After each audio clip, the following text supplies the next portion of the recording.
Our conversation was wide-ranging, but we continually circled back to the question of creating change and of the epic challenges we face in our time. As we talked, Ram Dass shared his views on this dilemma of action and intention, and how these difficult issues arise, and how we can most skillfully address them. I see it primarily as a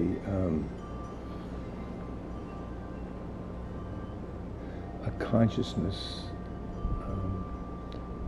a human consciousness issue. It's called worldview. And all those things you mentioned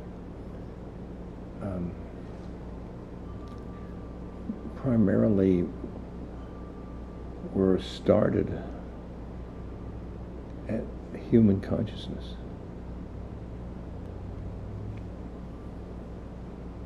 And we take what is, and then we manipulate it. We take the wind and the ocean and the sun and the earth,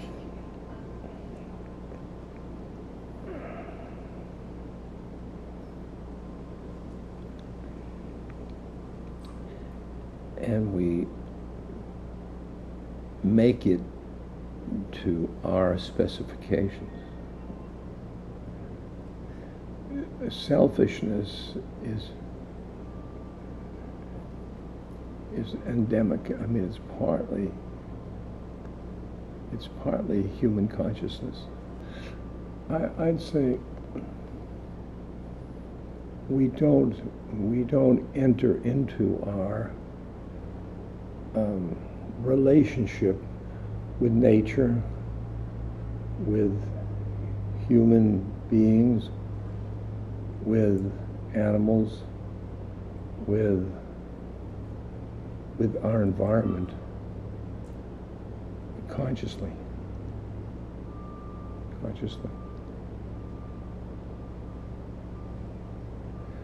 Also, with our hearts open. And these issues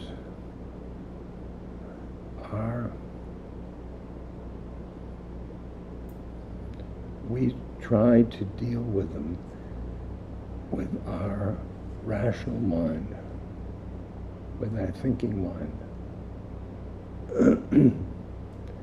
We make them into problems.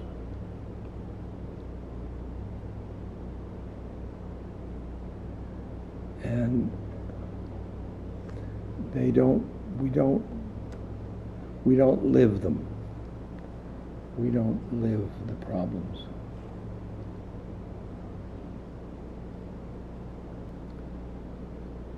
When you start to identify with your heart mind,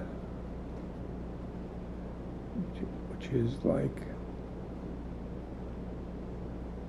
awareness, the rational mind has to categorize.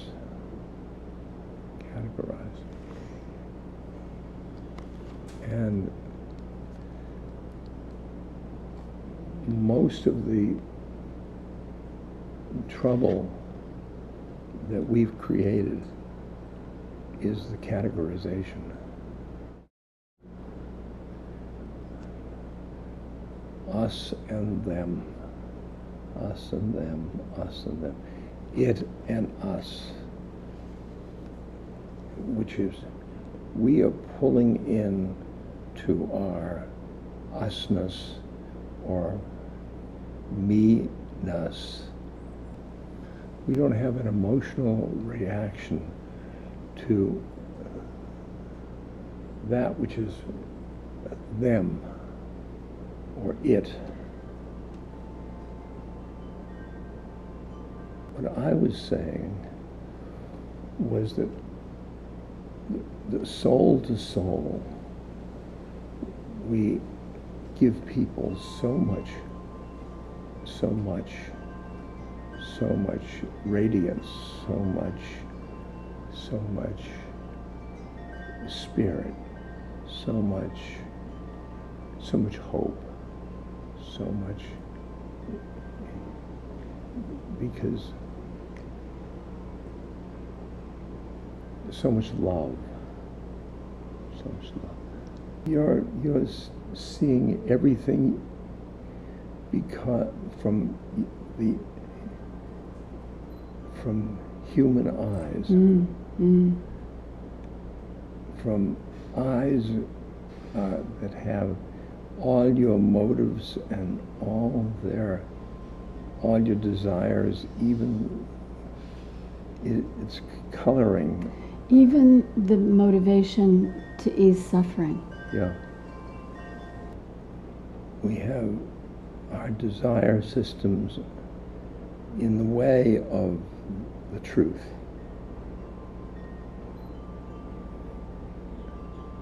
And we should react on the truth. And unless we can stand back with our heart mind and take a look at how we are in the world and see the way our desire systems are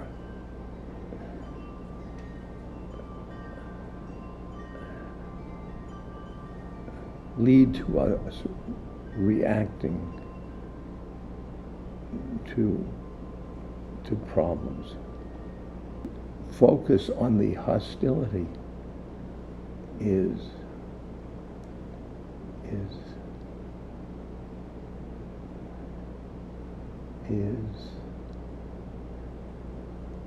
our predicament. Yeah. And I was thinking the other day, they say youth is wasted on the young. And I think maybe aging is wasted on the old. Yes, but yes.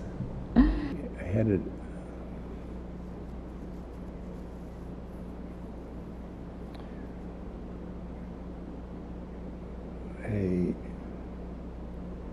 a club for teenagers in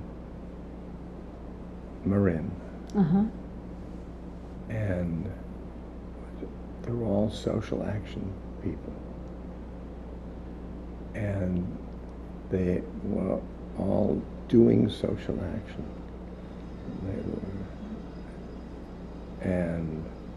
But what they did was come in to the gathering place and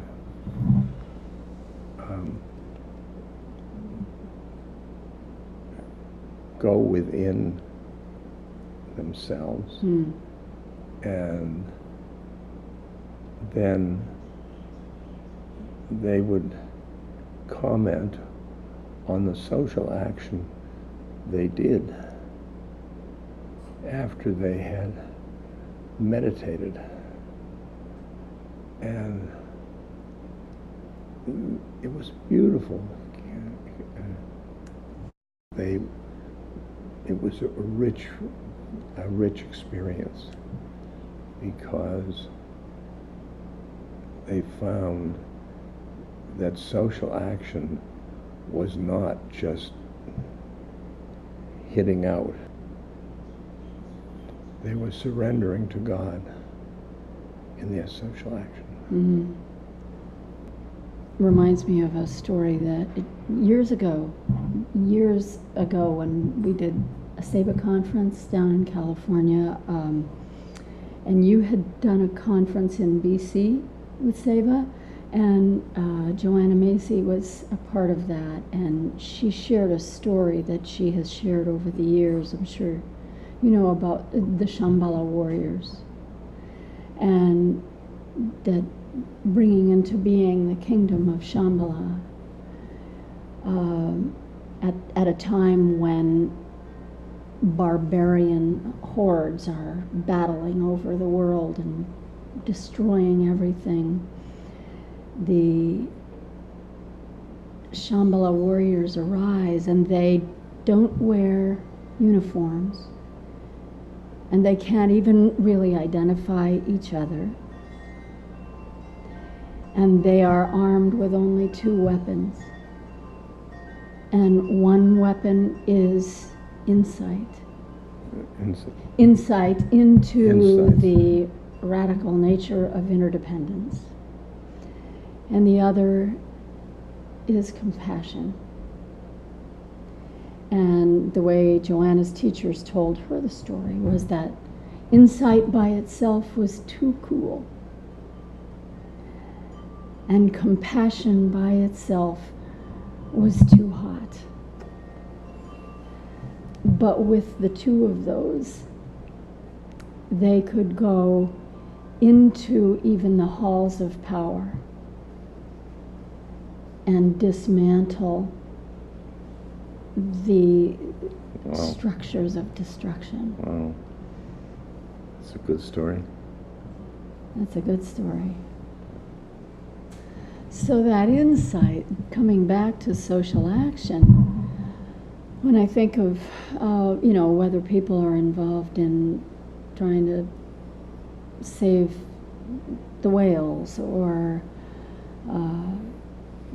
feed hungry people, whatever their particular avenue of action is,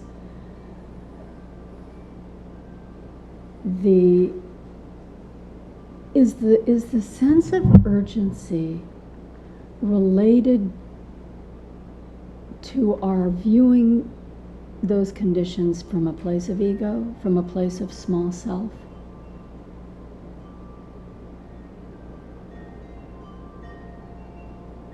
Yes. Yes. Yes. Yeah. Yes. And the other place in us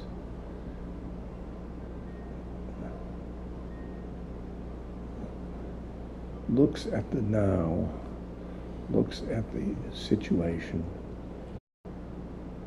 but you've got the whole spectrum. You have to see the whole spectrum. Because with God's eye,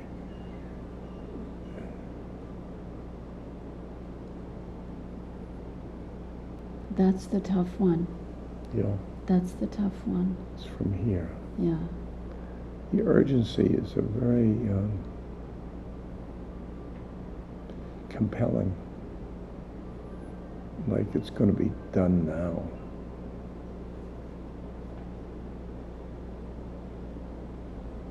Yeah. It's because you only saw the thing now. I led a workshop recently, and at the end of the workshop, at the end of the day, someone came up and he said, I really liked that workshop. There was a lot of wonderful, wonderful stuff there.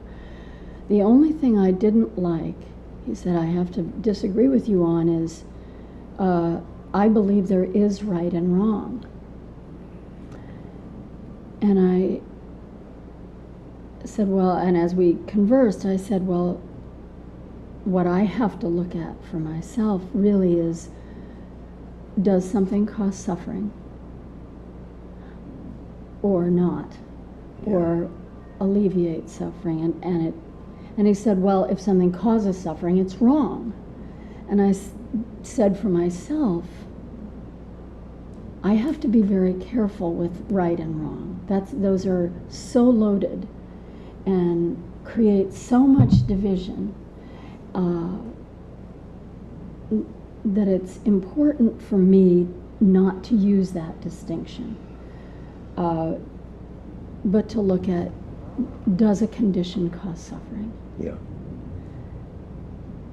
And he really wanted to argue. He wanted so much to convince me that it was important to believe in right and wrong, and important to believe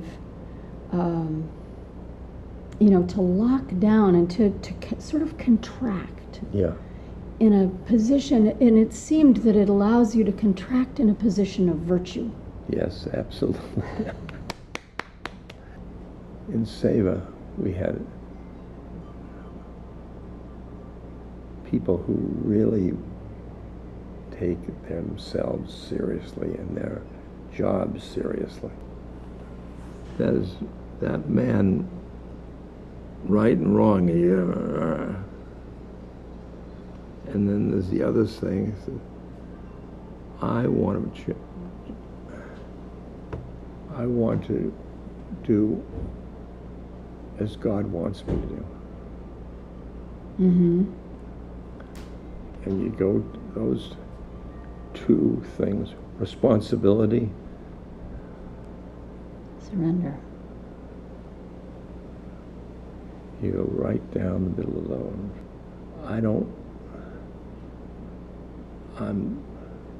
I don't play the game. Mm-hmm.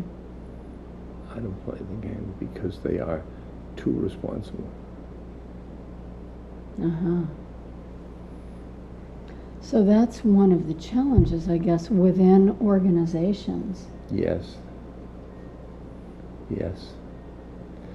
Because the responsible groups don't have room for the people like me. When people are right, they don't want to hear that there's another. I mean, it was just like me and Harvard. Mm-hmm. See, we were shifting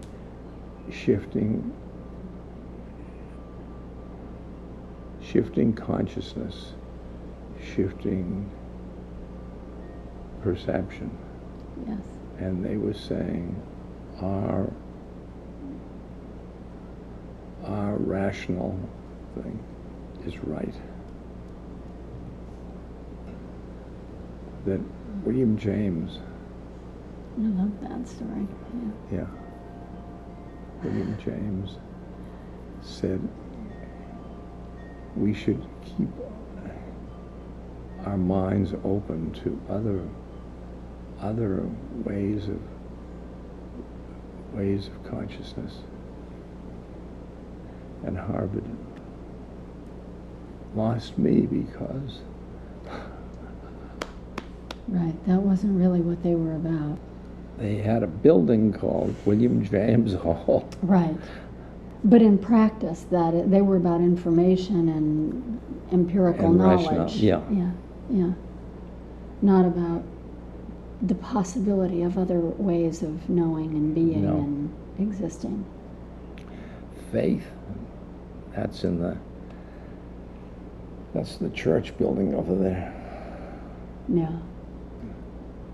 The distinction between faith and belief.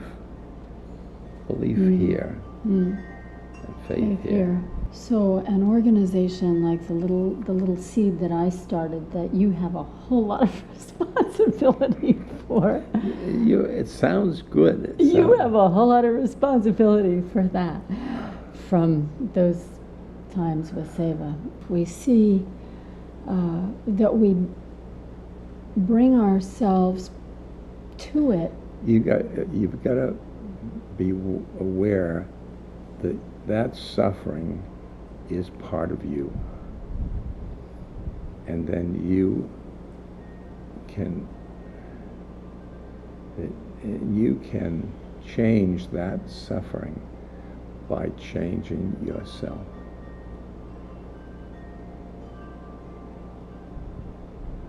That's a compassionate way of dealing with suffering. The people who are cutting down the trees are part of me.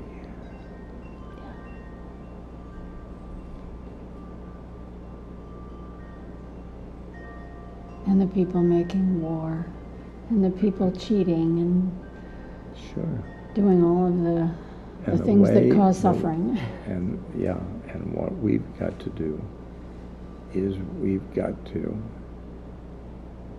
change ourselves. Change ourselves. Because if that cutter down the trees, as long as we think he is evil or bad, you're feeding his process. His reality. You said in that, again, in How Can I Help, I just picked it up and saw it yesterday, that we need to make ourselves an environment for change, not an argument for change. Well, that's good. You said that. That was good. Gandhi says, my life is my message. My life is my message. And that's what we react to from each other. Your institution, Organization. Yeah. organization, yeah. And the way you are into it, and you are the issues. You are creating something that in my heart that's very rich, but because of that, because of yeah. See, in Maui, the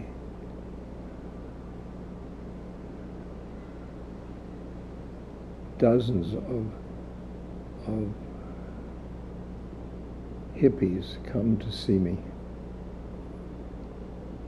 I have a satsang. Mm-hmm.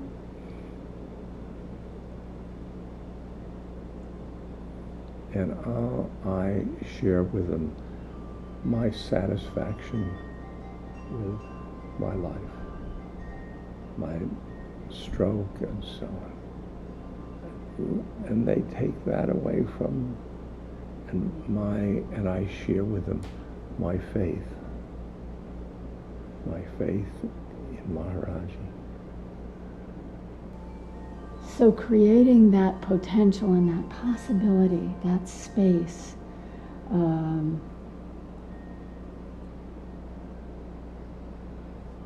by exploring and living as deeply in our own hearts as we can, moment to moment. If you don't live your values, change your values. Yeah. Yeah, living that deepest truth. Yeah, deepest truth. Yeah, and it's. I mean, I can't talk about truth and then lie. It doesn't work. Yeah. Those possibilities for satsang, those spaces, that's what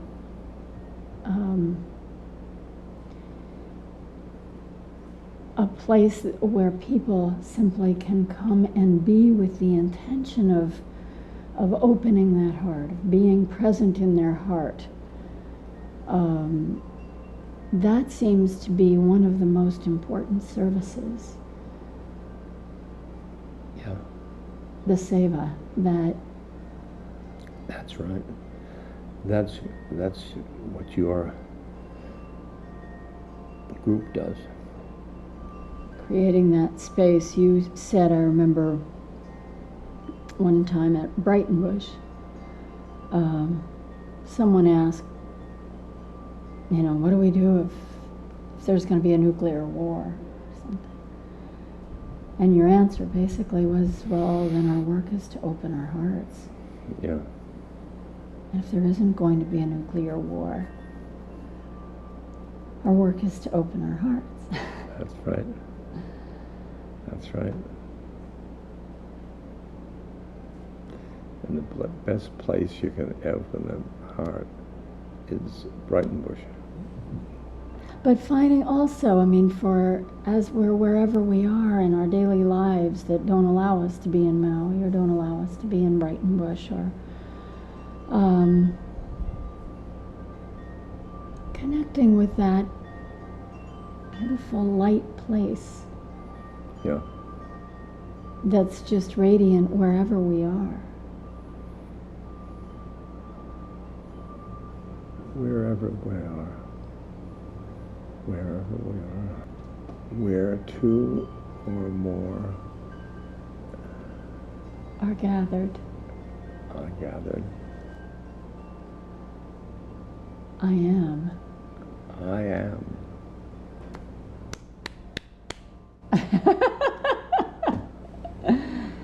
Yeah. I am.